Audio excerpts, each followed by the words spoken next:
Mattau's hilarious reaction is quite something. What?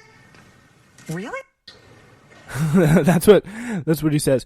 So coming out, literally explaining information that wasn't ready for. That's his retraction, and this is the moment.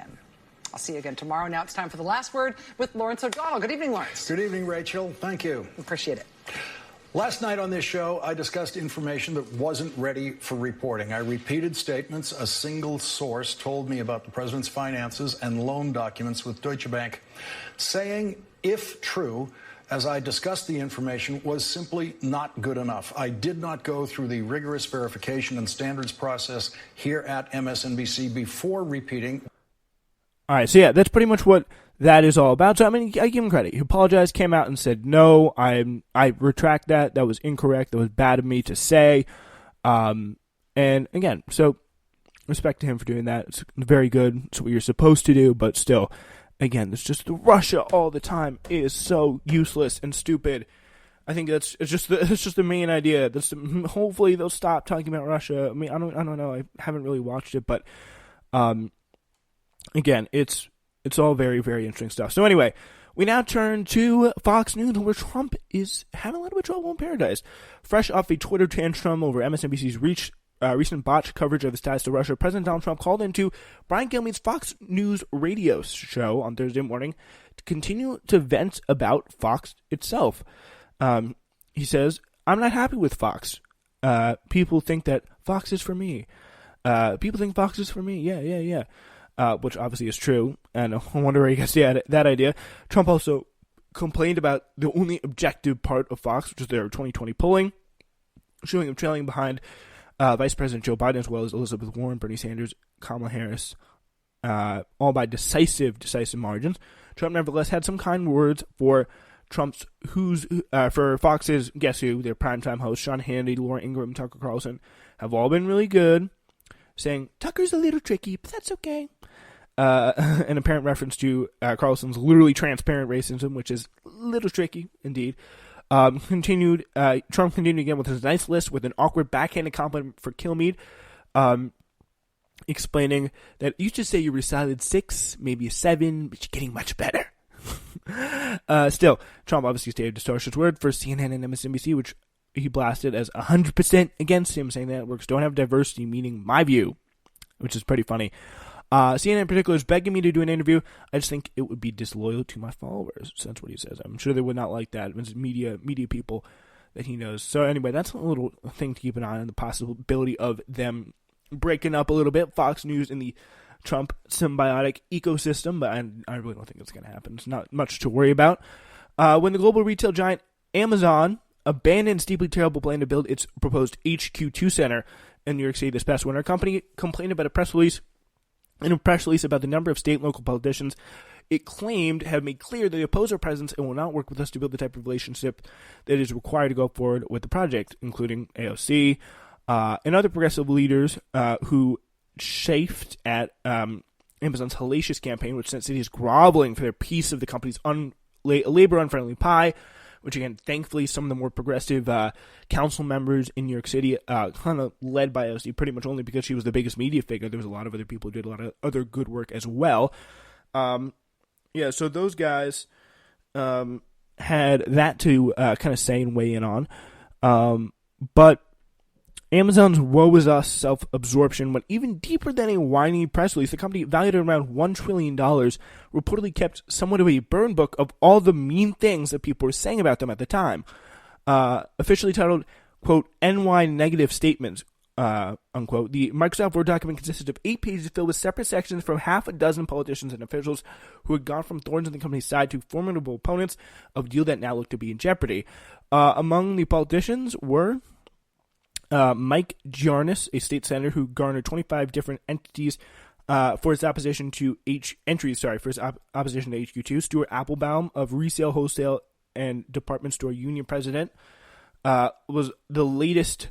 Also made the list with a stick burn, saying, quote, it's a cold day in New York, but not as cold as Jeff Bezos' heart. Ooh, what a roast. Also, the document seemed like a very low-tech junior high school kind of petty way of behaving for a literally $1 trillion company. So maybe if they're going to take any action on this, I don't know. But the fact is that they did it, which is kind of mind-blowing and insane in it of itself. All right, we now turn to Greta Thunberg. Greta Thunberg, the climate activist, is arriving in New York today with a message for Donald Trump. She sailed across the Atlantic Ocean in an emissions-free yacht to speak at the UN Climate Action Summit that will be coming up very soon, early September, I believe. Her protests on Fridays demanding action on climate change have inspired children to demonstrate in some 100 cities. Her admonitions for grown-ups to quote-unquote tell it like it is have won her an invitation to speak at the UN. Her detractors, who have obviously called her naive and crazy and all that stuff. Now, after sailing across the Atlantic on an emissions-free yacht, Greta Thunberg, the 16-year-old Swedish climate activist, has disembarked in lower Manhattan ahead of her speech next month at the UN Climate Action Summit. After a 15-day sail that was obsessively tracked by European news media, cheered by fellow climate activists, and mocked by critics, we'll get to in a minute, rocked by rough waves off of Nova Scotia, Greta's and the boat's crew went through customs on Wednesday morning while anchored off Coney Island in Brooklyn. So, yeah, that's what they did. They literally, and a yacht, calling it a yacht is a little misleading. If you go look it up, it's literally like a fast sailboat, kind of. Like, that does not look fun to stay on for, when she was on there for 14 days, and she had to wait for the tide and all that stuff. Like, that's pretty crazy. Credit to her for doing that. Like, I don't think any one of those fat media people who write for the Guardian over there, or people over here who criticize her, would ever want to spend 14 days on that thing. They would literally kill themselves before any of that happens. That's for sure. Just before 3 p.m. in Manhattan, a shout went up for those waiting in the intermittent light rain to greet her at the North Cove Marina. Most of them young activists. The boat's black sails had just come into sight, just blocks from Wall Street, the heart of the global financial system, whose investments in fossil fuels are one of the main targets of climate activists, and the area that climate change threatens quite a lot with sea level rise. Sea levels are rising, and so are we, they say. A vessel glided past the marina, and there were more chants when one anxious cry saying, quote, "She's going to Jersey," but the yacht, trailed by a fleet of small boats, wheeled around. Soon Greta, with a slight smile, disembarked unsteadily, perhaps unsure a little bit of her land legs. She's been literally off she's been off land for 2 weeks now. Amid a flurry of questions, Greta was asked to comment on President Trump in his hometown. My message to him is to listen to science, but he obviously doesn't do that, which is a fair thing to say. I mean, again, this is not about Donald Trump, as the media tries to make anything circled around Donald Trump. It's a deeper issue here about the literally dissolving of our planet right before our eyes. When Greta began protesting outside the Swedish parliament in 2018, she kind of had that signature, that flair. I recently followed her on Twitter. Good thing to do. But with her signature double braids and stern demeanor, she inspired a movement called Fridays for Future, in which thousands of children have walked out of school in locally and sometimes globally coordinated strikes. She does not fly airplanes because of high emissions of gases. To reach New York for her UN speech, she was offered a ride on the Melisa 2, a racing yacht that uses solar panels and underwater generator turbines to avoid producing carbon emissions, according to a statement from Greta's team. So, completely efficient. The yacht was skippered by a German sailor, Boris Ehrman, and Pierre Kashgari, a son of the Princess Caroline of Monaco. Collects data that allows scientists to study rates of ocean acidification and a byproduct of carbon emissions. So they're literally, as they were sailing emissions-free across the ocean, they were helping scientists who were researching climate change. It's a pretty good way to walk the walk and talk the talk there, which is pretty interesting. So, again, really not giving any of these crazy activists room to criticize her on anything substantive, but yet they still find a way. So anyway, so and again, this is a report back from Claire Parker, the Washington Post. That last report that I just gave you was from the New York Times and Ann Barnard. So getting credit where credit is due. 2 days into her transatlantic voyage, this is back on August 15th. She was started on August 13th there. Now she just landed today or yesterday. I believe yesterday. The Swedish teenager set sail on Wednesday on a nearly 3,000-mile trip from Plymouth, England to New York, where she plans to attend UN Climate Action Summit in September. Thunberg is making the journey aboard the 60-foot carbon-neutral boat, and she has a bunch of insane detractors. Aaron Banks, a British businessman who has bankrolled the Brexit campaign, mused on Twitter about a calamity befalling the literal 16-year-old.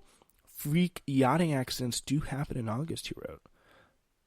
Like, Jesus Christ. Like, that's a 16-year-old. That's like, what the hell?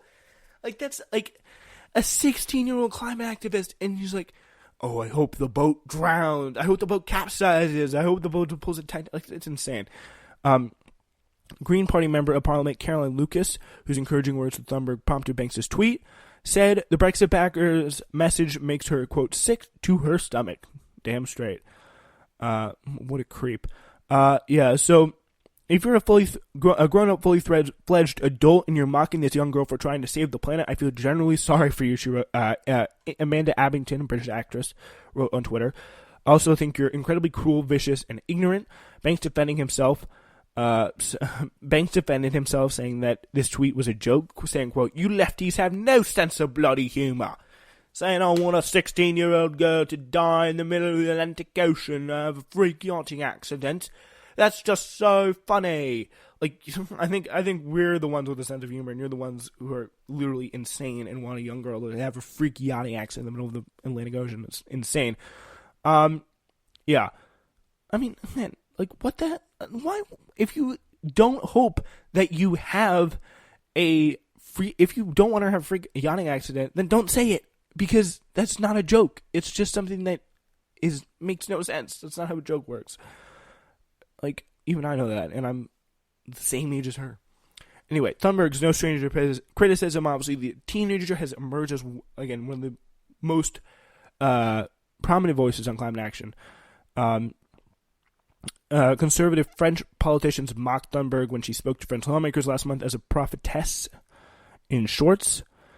Stephen Malloy, a former member of Trump's transition team, described her this week as a teenage puppet because, again, she's young, so she can't have her own ideas. She can't believe things.